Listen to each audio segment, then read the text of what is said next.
Hi everyone, welcome to. अब मुरली नहीं पढ़ने वाले हैं। We are going to discuss what we have already read. तो जो मुरली के पॉइंट्स होंगे वो हम डिस्कस करेंगे। So you can switch on your audios videos and I have some quiz questions और कुछ पॉइंट्स जो हम डिस्कस करेंगे। Is that okay with everyone? Okay, great. So this is like a conversation. It's not a lecture. It's not a session. So please feel free to like interact and talk in between, share your points. The purpose of this book club is we don't want to just read the Murli. We want to see कि हम क्या सोचते हैं points के बारे में. How do we interpret the points that Baba says? So how many of you have read the 13 points, the first Murli? And you can please feel free to start your audio videos. So कितने लोगों ने पढ़ी है मुरली?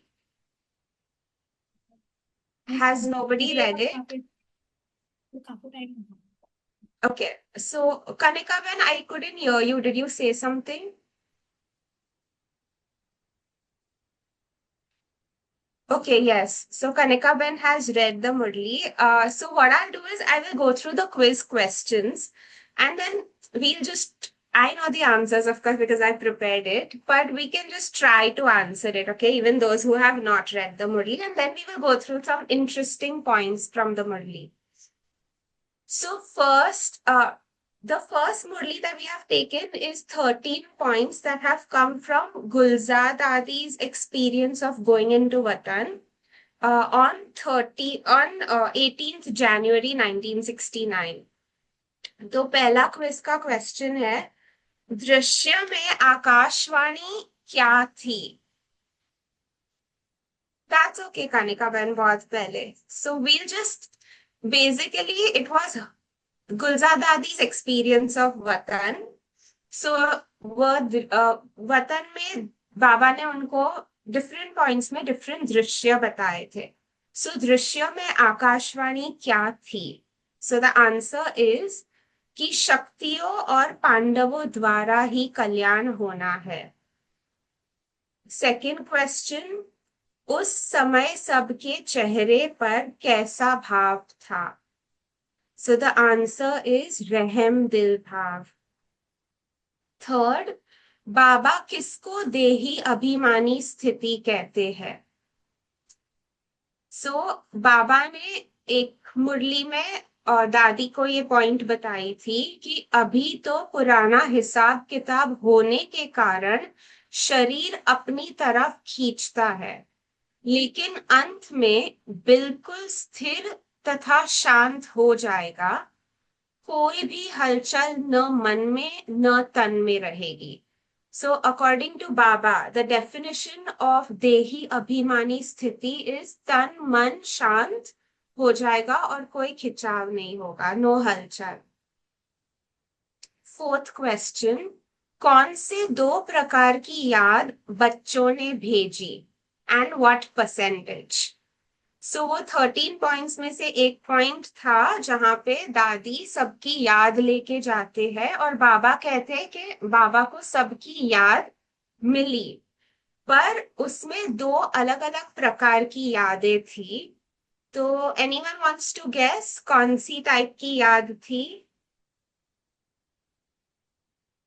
So the answer is अव्यक्त याद. कईयों ने अव्यक्त याद भेजी. सो 75% बच्चों ने अव्यक्त याद भेजी, पर 25% ऐसे थे जिसमें अव्यक्त याद में व्यक्त भाव भी मिक्स था. सो ऐसी दो प्रकार की यादें बाबा को मिली. फिर फिफ्थ क्वेश्चन, बाबा ने एक मुरली में एक एनालॉजी बताई थी. वहां पे 3 प्रकार के गुलाब के फूल की एनालॉजी थी. So the quiz question is, कौन से 3 प्रकार के गुलाब के फूल थे? किसी को गेस करना है कि मैं बता दो answer? Okay, so I will tell you the answer. First था लोहे का गुलाब, सेकंड था पीतल का गुलाब, एंड थर्ड था रियल गुलाब। तो इसका मीनिंग क्या है?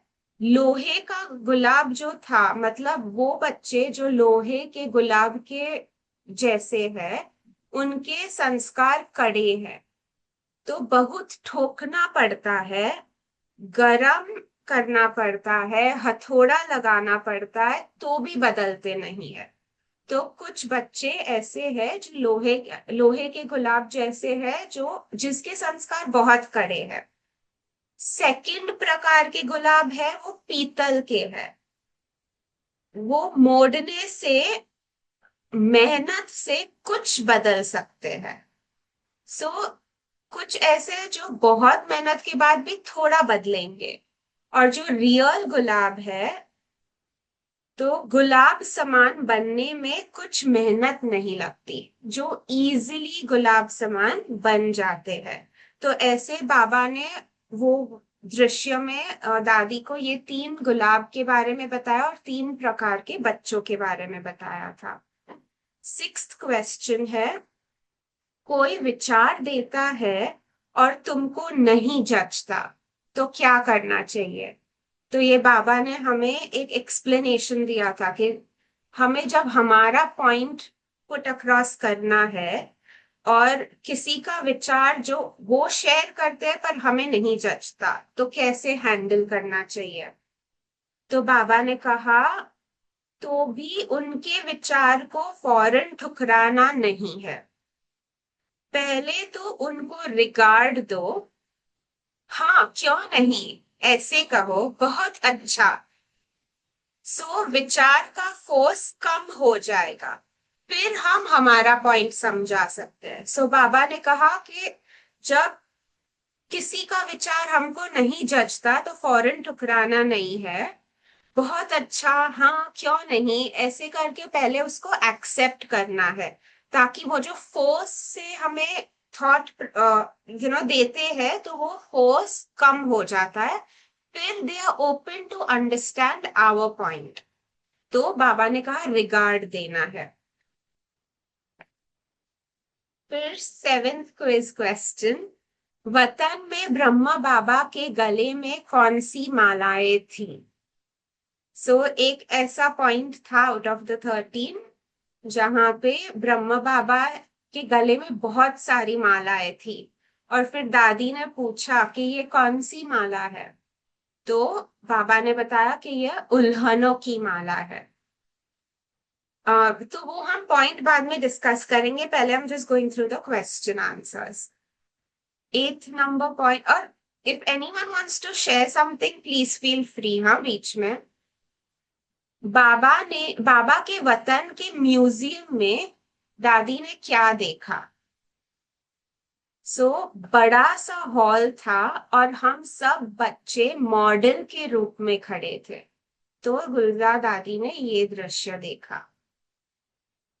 कौन सी अवस्था सहज याद का तरीका है? Anyone wants to guess? कौन सी कौन सी अवस्था सहज याद का तरीका है? उपराम अवस्था। 10th number question, light might अवस्था कब हो सकती है? तो इसका उत्तर है, जब एकांत में बैठ अंतर्मुख अवस्था में रह अपनी चेकिंग करेंगे। एकांत, अंतर्मुख अवस्था और चेकिंग करेंगे तो हम लाइट माइट अवस्था को पा सकेंगे। स्नेह के रिटर्न की सौगात क्या है? पवित्र और योगी बनो। What is another name for सूक्ष्मवतन? तो वन ऑफ द जहां जब दादी दृश्य देख रहे थे, तो उन्होंने सूक्ष्मवतन को और एक नाम दिया जो था Brahmpuri. 13th number question, safety का साधन क्या है? ये तो सबको पता है, सेफ्टी का साधन क्या है? You can unmute yourselves or you can write. Kanika बहन कह रहे हैं कि बाबा का साथ. Any more guesses? सेफ्टी का साधन क्या है? संगठन. संगठन बाबा ने कहा सेफ्टी का साधन है. 3 संगठन कौन से देखे जब दादी वतन में गई? तो 3 संगठन देखे. पहला था लाल चींटियां आपस में गेंद माफिक इकट्ठी थी. दूसरा संगठन था मूल वतन में आत्माएं क्षमा रूप में थी. और थर्ड संगठन जो दादी ने देखा वो ब्राह्मण सभी सर्कल रूप में बैठे थे और बीच में बाप दादा थे. इट मीन्स के प्रत्यक्षता शुरू हुई तो भी संगठन अंत में भी आत्माओं को संगठन रूप में ही रहना है और अब मध्य में भी संगठन है. सो बाबा ने कहा आदि मध्य अंत संगठन सब इट्स थ्रू आउट संगठन में है हम.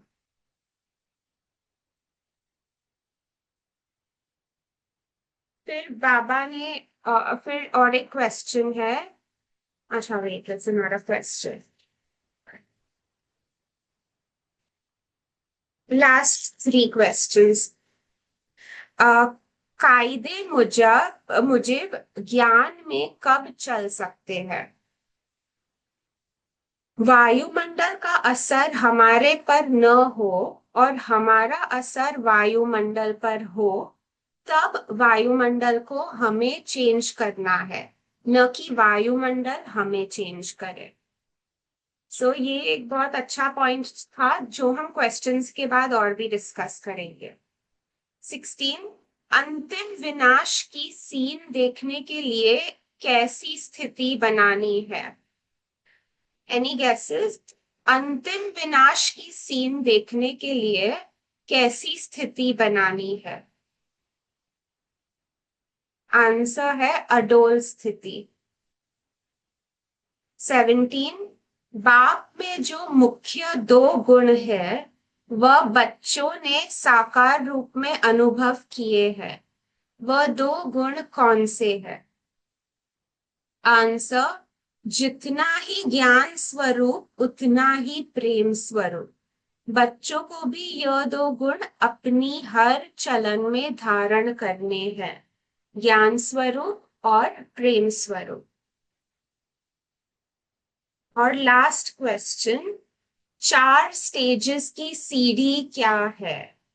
तो आई थिंक ये लास्ट पॉइंट था 13 नंबर पॉइंट जहां पे बाबा ने 4 स्टेजेस की सीढ़ी दिखाई थी गुलजा दादी को. तो वो 4 स्टेजेस है. फर्स्ट स्टेज ज्ञान सुनना, सोचना, समझना और निश्चय करना. तो पहली स्टेज है ज्ञान सुनना, सोचना, समझना और निश्चय करना. सेकंड सीढ़ी है अंत समय कैसे विनाश हो रहा है, मतलब बाढ़ से लोग मर रहे, फ्लड्स की वजह से, ऑल दैट. तो सेकंड स्टेज जो दिखाया सीढ़ी का वो था अंत समय कैसे विनाश हो रहा है, लेकिन शक्ति दल और पांडव बिल्कुल अडोल खड़े रहे हैं. सो सेकंड स्टेज में शक्ति दल और पांडव बिल्कुल अडोल खड़े हैं. थर्ड सीढ़ी का स्टेज की सीढ़ी थी आत्माएं जैसे निकल परम धाम में गुब्बारे माफिक जा रही है. तो ये थर्ड स्टेज थी. और फोर्थ स्टेज थी स्वर्ग में आत्माएं कैसे छोटे छोटे बच्चों में प्रवेश हो रही है. तो ये 4 स्टेजेस बाबा ने दिखाए. अभी ये स्टेजेस का मतलब क्या है कि बाबा ने कहा अभी आप चेक करो कि हमारी क्या स्टेज है. जो अंतिम स्टेज धारण करनी है वह लक्ष्य पहले से ही बुद्धि में रखेंगे तो पुरुषार्थ तेज चलेगा. विनाश के समय की सीन में बच्चों की अडोल अवस्था रहे. तो बाबा को यही चाहिए कि अंतिम समय में बच्चों की अडोल अवस्था रहे। ओके, सो क्विज के क्वेश्चंस तो खत्म हो गए, पर मैंने कुछ पॉइंट्स नोट किए हैं जो ये सब तीनों मुरली जो थी वो एक्सपीरियंसेस थे, उसमें से मैंने कुछ पॉइंट्स नोट डाउन किए हैं। तो I will talk about those points और फिर हम डिस्कशन कर सकते हैं। सो फर्स्ट पॉइंट था, जो पहले पॉइंट में था, वो था सूक्ष्म वतन में आते हो तो स्थूल आकर्षण खत्म हो जाती है। तो बाबा ने एग्जाम्पल दिया था कि जैसे साइंस की वजह से रॉकेट जब छोड़ते हैं और रॉकेट मून पे जाता है, तो जैसे जैसे अर्थ से दूर होता जाता है तो अर्थ का ग्रेविटेशनल पुल कम होता जाता है। तो वैसे ही जब हम सूक्ष्म वतन में जाते हैं तो स्थूल आकर्षण खत्म हो जाती है। तो ये एक पॉइंट थी जो बहुत अच्छी लगी मुझे। सेकंड पॉइंट जो मैंने नोट डाउन की है, बाबा कहते हैं देही अभिमानी बनना है। So my question to all of you is, देही अभिमानी बनना मतलब क्या है? हम देही अभिमानी कैसे बन सकते हैं? So does anyone want to share any examples? You can start your audio video या फिर चैट पे भी आप शेयर कर सकते हैं कि what does it mean to be देही अभिमानी।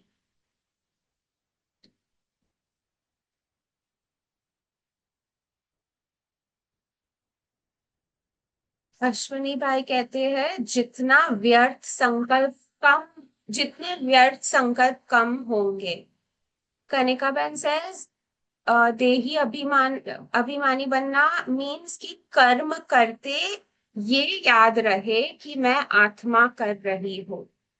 प्रियंका बहन says not affected by external influence. So we all have to think, what does it mean for us to be देही अभिमानी? So ये थोड़ा चिंतन का टॉपिक है। फिर थर्ड पॉइंट, दिव्य गुण रूपी फूलों की वर्षा शिक्षा के रूप में भी बहुत की है। सो बाबा कहते हैं कि बाबा ने दिव्य गुण रूपी फूलों की वर्षा शिक्षा के रूप में बहुत की है, परंतु दिव्य गुणों की शिक्षा को हरेक बच्चे ने यथाशक्ति ही धारण किया है। What does that mean? What does Baba mean when he says कि दिव्य गुणों की शिक्षा को हरेक बच्चे ने यथाशक्ति ही धारण किया है? उसका मतलब क्या है? So it's open for discussion ताकि हम मुरली को बेटर अंडरस्टैंड कर सकें।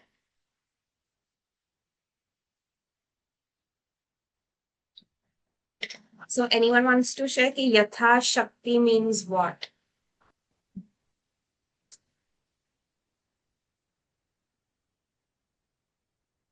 Okay, I will move ahead जितना while we समझ think. में आ रहा है एज पर द अंडरस्टैंडिंग, जैसे Okay, बाबा कहते हैं कि कुछ श्रीमत देते हैं, या दिव्य गुण धारण करना है, क्रोध नहीं करना है.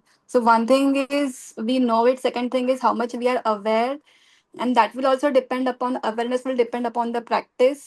And then third yeah, thing is realizing at the right moment, and how much I'm able to understand that particular point for myself and for the situation. So यथाशक्ति, जैसे जितना आत्मा में समझ है उतना हम उसको प्रैक्टिकल इम्प्लीमेंट कर पाते हैं. yeah. That's so beautiful. And I love the point when you said कि मतलब how much we understand and understand according to the situation how to apply it. क्योंकि understand is one thing, but when the situation comes, how do we use that? So thank you. Anyone else wants to share what Yatha Shakti means? Kanika Ben says means हमने उसे कर्म full रूप से नहीं, हाँ कर्म में full रूप से नहीं लाए हैं। लाइक हम 5 प्रकार के बड़े रूप को समझ लेते हैं पर सूक्ष्म रूप में अटेंशन छोड़ देते हैं। So this is also very nice point that Kanika Ben has shared. And even my understanding is कि when Baba says Yatha Shakti means as per the limitations of understanding of that person, कि जितना उनको समझ में आता है and जितना जितना सेल्फ प्रोग्रेस होगा उतना बाबा जैसे हमें कहना चाहते हैं वो क्लैरिटी भी बढ़ेगी. पर अभी in this moment how much that is यथाशक्ति अकॉर्डिंग टू मी. फिर फोर्थ पॉइंट है, yeah, Karishma also says one's own ability and capability. Fourth point है रियल गुलाब हाथ में उठाकर घुमाया, सारे पत्ते गिर गए, सिर्फ का बीज रह गया. बाबा एक दृश्य में जो गुलाब का दृश्य था, तो वो 3 गुलाब के प्रकार समझाए. फिर एक दृश्य बताया दादी को जहां पे बाबा ने रियल गुलाब हाथ में उठाकर घुमाया था और सारे पत्ते सब पेटल्स गिर गए, सिर्फ बीच का बीज रह गया था. तो बाबा ने कहा पुरुषार्थ एकदम फट से पुराने, जो पुरुषार्थ हमें करना है इज कि एकदम फट से पुराने संस्कार, पुराने देह के संबंध रूपी पत्ते छट जाए और फिर बीज रूप अवस्था में स्थित हो जाए. तो ये हमें पुरुषार्थ करना है कि एकदम फट से पुराने संस्कार, पुराने देह के संबंध सब निकल जाए और फिर हम बीज रूप अवस्था में स्थित हो जाए. फिर ये फिफ्थ वाला पॉइंट एक होमवर्क टाइप है which we should do. So ये सेल्फ चेक है कि सब written write down which we can do as homework if we want. Which कर्म बंधन हमें अटक डाल रही है, which is preventing me from reaching कर्मातीत अवस्था. तो वो कौन से कर्म बंधन है जो मुझे अटक डाल रहे हैं अभी, जो मुझे कर्मातीत अवस्था से को पहुंचने से रोक रहे हैं. हम 2 कॉलम्स बनाएंगे, एक में लिखेंगे कमी और एक में लिखेंगे वो कमी को कैसे भरना है. Okay, so that is homework, कमी और कमी को कैसे भरना है. देन 6th पॉइंट इज एक दो की राय, एक दो के विचारों को रिगार्ड देना चाहिए. ये भी पॉइंट आई थी मुरलियों में. फिर बाबा सेस हर एक बच्चे ने बाप को उल्हनों की माला जरूर पहनाई है. तो ये जो बाबा ने कहा था उल्हनों की माला के बारे में, वो एक्चुअली तब कहा था जब आई थिंक बाबा अव्यक्त हुए थे और बच्चों को कंप्लेन थी कि उनको पता ही नहीं था कि बाबा शरीर छोड़ रहे हैं और दैट. तो तभी I think it's related to that incident. हर एक पर बाबा ने कहा हर एक बच्चे ने बाप को उल्हनों की माला जरूर पहनाई है. मीन्स कभी ना कभी हमने बाबा से कुछ ना कुछ कंप्लेन तो जरूर की है. My question again self checking के लिए, व्हाट उल्हना have I ever given Baba. तो वो चेक करना है कि मैंने इस लाइफ में बाबा को क्या उल्हना दी है. और फिर बाबा ने कहा ये पॉइंट मैंने लिखा है कि ड्रामा याद है लेकिन प्यारे ते प्यारी चीज तो जरूर है. बाबा ने कहा कि सब बच्चे मतलब उनको पता है कि ड्रामा तो है, पर उनका प्यार बाबा से इतना था, इसीलिए उलना था कि बाबा अव्यक्त क्यों हो गए. ड्रामा याद है लेकिन प्यारे ते प्यारी चीज तो जरूर है. पर बाबा ने यहाँ पे अचानक का पार्ट हाईलाइट किया. फिर बाबा हमें उलना दे रहे हैं. बाबा गिव्स अस उलना कि बाप की आश बच्चों में थी वह साकार रूप में बाप को नहीं दिखलाई, जो अब अव्यक्त रूप में दिखलानी है। तो बाबा हमें क्या उलाना दे रहे हैं कि बाप की आश बच्चों में थी, वह साकार रूप में बाप को नहीं दिखलाई, जो अब अव्यक्त रूप में दिखलानी है। तो क्वेश्चन सेल्फ चेक के लिए क्वेश्चन है, व्हाट इज बाबाज आश फ्रॉम मी। सो ये भी हम होमवर्क में ले सकते हैं, जिसको करना है, इट्स नॉट कंपल्सरी। बट बाबा की आश मुझसे क्या है, मेरे में क्या है। 9th पॉइंट, बच्चों के प्रति मुख्य शिक्षा। अव्यक्त स्थिति में स्थित रहकर व्यक्त भाव में आओ। तो अव्यक्त स्थिति क्या है और व्यक्त भाव क्या है, वो हमें चर्निंग करनी है कि व्हेन बाबा सेज अव्यक्त स्थिति में रहते व्यक्त भाव में आओ, उसका मतलब क्या है। तो किसी को अगर चैट में लिखना है या फिर अनम्यूट करके आंसर करना है, यू कैन डू दैट। और फिर उससे जुड़ा हुआ और एक क्वेश्चन है, एक रस कर्मातीत स्थिति क्या है। सो जब बाबा कहते हैं एक रस रहना, जब बाबा कहते हैं कर्मातीत स्थिति में रहना, उसका मतलब क्या है। देन पॉइंट नंबर 10, सारे दिन में जैसे बाप बच्चों को सजाते हैं, ऐसे बच्चों को भासना आती है। अव्यक्त रूप वाले बच्चे यह अनुभव कर सकते हैं। तो एक सीन था जहां पे बाबा, जो ये म्यूजियम वाला सीन था जहां पे सब बच्चे मॉडल के जैसे खड़े थे, तो बाबा सजा रहा था, नॉट एक्सटर्नली, इंटरनली सजा रहा था हर एक बच्चे को। तो बाबा कहते, सो उससे क्वेश्चन आया है कि सारे दिन में जैसे बाबा बच्चों को सजाते हैं, ऐसे बच्चों को भासना आती है। और बाबा ने कहा कि जो अव्यक्त रूप वाले बच्चे हैं, उनको अनुभव हो सकता है कि बाबा मुझे सजा रहे हैं। फिर 11th पॉइंट है, हमेशा तैयार रहना चाहिए। उपराम अवस्था सहज याद का तरीका है, ज्यादा समय नहीं है। बाबा कहते हैं कि हमें एवर रेडी, हमेशा तैयार रहना चाहिए। और जैसे क्विज के क्वेश्चन में भी आया था कि उपराम अवस्था सहज याद का तरीका है। और फिर बाबा ने कहा अभी हमारे पास ज्यादा समय नहीं है। व्हाट इज उपराम अवस्था, ये भी चर्निंग का क्वेश्चन है कि उपराम अवस्था का मतलब क्या है।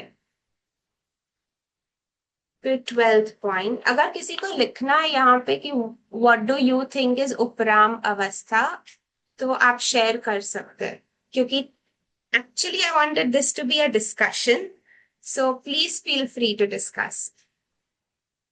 12th point, साकार में रहते भी लाइट माइट रूप होकर रहना है, जो कोई भी देखे तो महसूस करे कि यह कोई फरिश्ते घूम रहे हैं। साकार में रहते भी लाइट माइट रूप होकर रहना है, जो कोई भी देखे तो महसूस करे कि यह कोई फरिश्ता घूम रहा है। 13th पॉइंट, वह अवस्था लाइट माइट की तब होगी जब एकांत में बैठ अंतर्मुख अवस्था में रह अपनी चेकिंग करेंगे।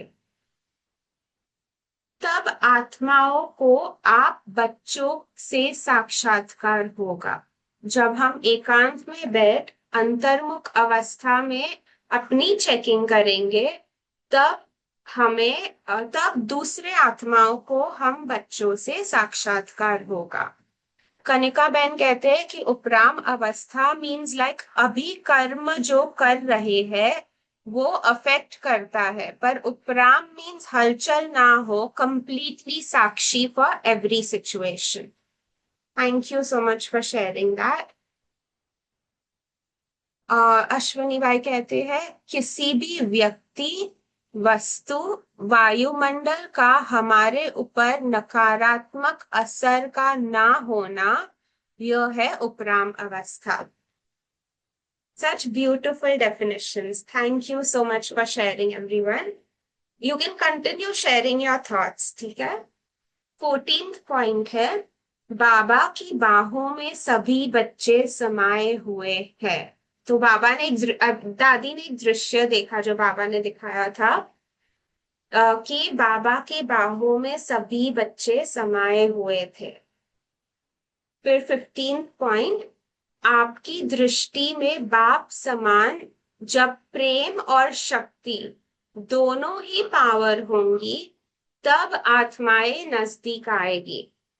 तो हमें शक्ति स्वरूप भी बनना है और प्रेम स्वरूप भी बनना है. 16th पॉइंट, परमात्मा बाप सभी बच्चों द्वारा सतयुगी नई सृष्टि स्वर्ग में चलने की टिकट दिला रहे हैं, परंतु कई बच्चे सोच रहे हैं कि अब नहीं, बाद में ले लेंगे. लेकिन ऐसा ना हो कि यह टिकट मिलना बंद हो जाए और स्वर्ग में जाने से वंचित रह जाए. सोचते सोचते अपने भाग्य को गवा न दो. नेक्स्ट पॉइंट, बाप दादा के सब बच्चे हैं, भल आज्ञाकारी बच्चे नहीं है, फिर भी बच्चे तो बाबा को प्रिय है. तो बाबा ने कहा है कि यह अमूल्य समय जो ज्ञान गंगा में नहाने को मिल रहा है, वह कभी गवा न देना. एक तो मुझ पर एक तो मुझ परम पिता की याद में रहो और अपने जीवन को पवित्र और योगी बनाओ. तो बाबा ने कहा मुझ परम पिता की याद में रहो और अपनी जीवन पवित्र और योगी बनाओ. फिर एक पॉइंट ऐसा है जहाँ पे दादी वतन में जाते हैं और बहुत सारे लेटर्स का माउंटेन पड़ा है सामने, और फिर Baba is responding to the letters. तो बाबा कहते हैं, ब्राह्मण कुलभूषण स्वदर्शन चक्रधारी नूरे रतन, ड्रामा की भावी के बंधन में सर्व आत्माएं बंधी हुई है, सभी पार्ट बजा रही है. जैसे बाप की स्थिति है वैसे बच्चों को स्थिति रखनी है. मीन्स कि जैसे ड्रामा की भावी में बंधन है सब आत्माओं का, सभी पार्ट बजा रही है, सभी आत्माएं अपना अपना पार्ट बजा रही है. और फिर जैसे बाप की स्थिति है, मतलब अभी जैसे वतन में ब्रह्मा बाबा की स्थिति है, वैसी हम बच्चों को स्थिति रखनी है. कनिका बहन ने कहा है कि बाबा ने टिकट के थ्रू कितना सिंपली ये बात एक्सप्लेन कर दी कि अगर अभी सही पुरुषार्थ और श्रीमत पर नहीं चलो तो टाइम गया. So how beautifully Baba has explained that. फिर नेक्स्ट पॉइंट है, and this is the last minutes of Brahma Baba, क्योंकि दादी ने उनको प्रश्न पूछा था कि जब आप अव्यक्त हुए और शरीर छोड़ा तो वो अनुभव क्या था, व्हाट वाज द एक्सपीरियंस. तो बाबा ने कहा कि खेल तो सिर्फ 10-15 मिनट का ही था. तो there were a few things that were happening. पहले तो जोर से युद्ध चल रही थी योग बल और कर्म भोग की. फुल फोर्स में दोनों खींच रहे थे. योग बल भी फुल फोर्स में था और कर्म भोग भी फुल फोर्स में था. जो भी शरीर के हिसाब किताब रहे हुए थे वह फट से योग अग्नि में भस्म हो रहे थे. एंड बाबा वॉज साक्षी. तो जब ये फुल फोर्स में योग बल और कर्म भोग की लड़ाई हो रही थी, खींचातानी हो रही थी, और फिर बाबा साक्षी होकर देख रहे थे कि जो भी हिसाब किताब जो बचे हुए थे वो योग अग्नि में भस्म हो रहे थे। फिर इवेंचुअली योग बल ने कर्म भोग पर जीत पा ली। तो ब्रह्मा बाबा तब शिव बाबा के साथ बातें भी कर रहे थे। सभी बच्चों के तो जब ये सब हो रहा था तब तीन चीजें बाबा के अंदर हो रही थी। एक, ब्रह्म बाबा शिव बाबा के साथ कनेक्टेड थे और बातें कर रहे थे। दूसरा, सभी बच्चों के स्नेह की याद शुद्ध मोह के रूप में भी थी ब्रह्म बाबा में। और थर्ड, अनुभव कि कैसे शरीर से आत्मा निकल रही है, और वो डेड साइलेंस का अनुभव भी किया। फिर बाबा ने नोटिस किया कैसे एक एक अंग से आत्मा अपनी शक्ति छोड़ती है। तो ये था ब्रह्म बाबा का लास्ट फ्यू मिनट्स ऑफ अव्यक्त बनने की स्थिति का टाइम। फिर नेक्स्ट पॉइंट है, ड्रामा के बंधन से कोई भी निकल नहीं सकता और ये मीठा बंधन है, तो इसको खेल के रूप में दिखाया गया है। नेक्स्ट पॉइंट, संगठन की शक्ति है तो कोई भी हिला नहीं सकता। बच्चे जब संगठन में चलेंगे तो माया का वार नहीं होगा। सो बाबा ने एक एग्जाम्पल दिया था कि एक फूल है, गुलाब का फूल या कोई भी फूल है, तो उसको हम योग्य स्थान पर रखेंगे। पर सिर्फ एक पत्ता है तो अकेला पत्ता हाथ से जल्दी मसल देंगे। सो ऐसे ही संगठन रूपी गुलदस्ता, वो हम विजय प्राप्त करते रहेंगे, कोई वार नहीं कर सकता। नेक्स्ट पॉइंट, और तीन क्वालिटी के फ्लावर्स बाबा ने एक दृश्य में दिखाए थे दादी को। तो वो फ्लावर्स थे, फूल थे, सब अलग अलग टाइप के फ्लावर्स थे, नॉट जस्ट गुलाब, पर तीन टाइप के थे, तीन क्वालिटी थे फूल पत्तों की। पहली क्वालिटी थी जहां से फूल थे पर संख्या बहुत कम थी। वे बच्चे हैं जो बिल्कुल दिल पर चढ़े हुए हैं। So that was the first quality. Second quality of flowers थी जो बीच की क्वालिटी थी। फूल बहुत थे लेकिन साथ में थोड़े पत्ते भी लगे थे। फूल अच्छे थे लेकिन पत्ते कुछ डिफेक्टेड थे। बहुत अच्छे बच्चे हैं परंतु थोड़ी कुछ कमी है।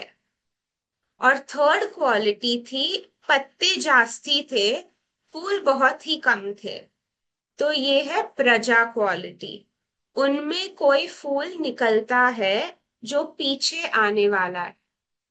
तो ये तीन प्रकार के फूल पत्ते बाबा ने दिखाए। और फिर बाबा ने कहा तुम फूल हो लेकिन तुम्हारे साथ पत्ते भी चाहिए। तुम राजा बनेंगे तो प्रजा भी चाहिए। जिसने जास्ती प्रजा बनाई है उनका गुलदस्ता भी शोभता है। फिर नेक्स्ट पॉइंट है, खाते समय भी लाइट माइट स्थिति में रहना है। नेक्स्ट पॉइंट, स्नेह के साथ शक्ति रूप बनो तब सर्विस में सफलता होगी। स्नेह के साथ शक्ति रूप बनो तब सर्विस में सफलता होगी। बच्चों को इस सृष्टि को लाइट माइट की किरणें देनी है। नेक्स्ट पॉइंट, एडवांस में गई हुई आत्माएं नई सृष्टि का आधार है। नेक्स्ट पॉइंट, स्नेह के साथ साथ ज्ञान का फाउंडेशन मजबूत करो। बिकॉज स्नेह वाले बच्चे संगठन के सहारे अब तक ठीक है, पर ज्ञान का फाउंडेशन जरा भी ढीला हुआ तो बच्चों पर वायुमंडल का असर बहुत सहज हो सकता है। तो आई फील कि this is an important point कि जो स्नेह, क्योंकि बाबा ने तो कहा है कि सब बच्चों में बाबा के लिए बहुत स्नेह है, पर बाबा ने कहा अगर साथ साथ में ज्ञान का फाउंडेशन मजबूत नहीं होगा, तो अभी तक तो स्नेह वाले बच्चे संगठन के सहारे ठीक है, पर ज्ञान का फाउंडेशन जरा भी ढीला हुआ तो बच्चों पर वायुमंडल का असर बहुत सहज हो जाएगा. So we have to do checking, self checking. Next point, ज्ञान के फाउंडेशन से अपने को संतुष्ट रख सकेंगे हम. नेक्स्ट पॉइंट, अगरबत्ती बदबू को दबा देती है. हम सर्वशक्तिवान बाप के बच्चे हैं, पावरफुल खुशबूदार बनेंगे, तब यह वायुमंडल दब जाएगा. तो वो पॉइंट में बाबा ने एक्चुअली कहा था कि अगर अगरबत्ती भी इतनी पावरफुल है कि बदबू को दबा सकती है, तो आप परमपिता परमात्मा के बच्चे इतने पावरफुल खुशबूदार होने चाहिए कि जो वायुमंडल है, उसकी जो बदबू है वायुमंडल की, उसको भी हम दबा सके. कनिका बहन ने कहा है कि बाबा की रीसेंट मुरली में आया था जहां बाबा सिर्फ प्रेम स्वरूप होते, तो बाबा ने कहा कि सिर्फ प्रेम स्वरूप होते हो तो भी माया आ जाती है. थैंक यू कनिका बहन. नेक्स्ट पॉइंट, मीठापन चिपकता बहुत जल्दी है, तो ऐसे मीठे बनेंगे तो बाप से चिपक जाएंगे. याद और मीठापन नहीं होगा तो अलग अलग रहेंगे, पर धारण करेंगे तो बहुत बल मिलेगा. सो बाबा ने कहा हमें ऐसा मीठा बनना है कि हम बाबा से चिपक के रह सके. Okay, that was the last point. Thank you. ओम शांति. क्या किसी को कुछ कहना है? Anyone wants to share anything, because this is a platform for discussion. तो हम कुछ भी डिस्कस कर सकते हैं जो हमें लगता है मुरली के बारे में. और नेक्स्ट टाइम से हम सब, मतलब we'll just have an open discussion, not just one person reading, but this is the first time we are trying something new. तो ठीक है. और मैं सोच रही थी कि नेक्स्ट संडे से हम अर्ली मॉर्निंग मिलेंगे 5 to 6 a.m. Before Murli. So is that okay with everyone? Thank you Ashwini bhai. Yes, ये मुरली सेशन एकदम डिफरेंट था because it's a book club, it's not a Murli session. So हम मुरली नहीं पढ़ेंगे, वी विल जस्ट डिस्कस कि हमें क्या लगता है, इसलिए इतने सारे चर्निंग पॉइंट्स थे. तो हम साथ में activities, quizzes, just to understand Murli in depth, क्योंकि हम स्टडी कर सकते, सिर्फ रीडिंग नहीं, but actually discussing the Murli points. So next week, next Sunday we will meet at 5 a.m. तो मैं ग्रुप पे डिटेल्स डाल दूंगी. Everyone is welcome to join, whoever wants to join this. It's open for everyone. क्या किसी को कुछ कहना है?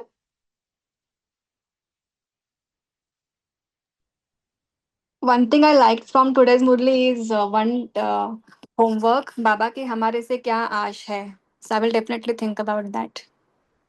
या कि बाबा की हमसे क्या आश है. And thank you. thank you, Kosha, for taking this initiative. Thank you, Priyanka Ben. Thank you, Dua Bhai. Thank you, everyone, for joining. And yeah, we've got some homework to do, but thank you. Om Shanti.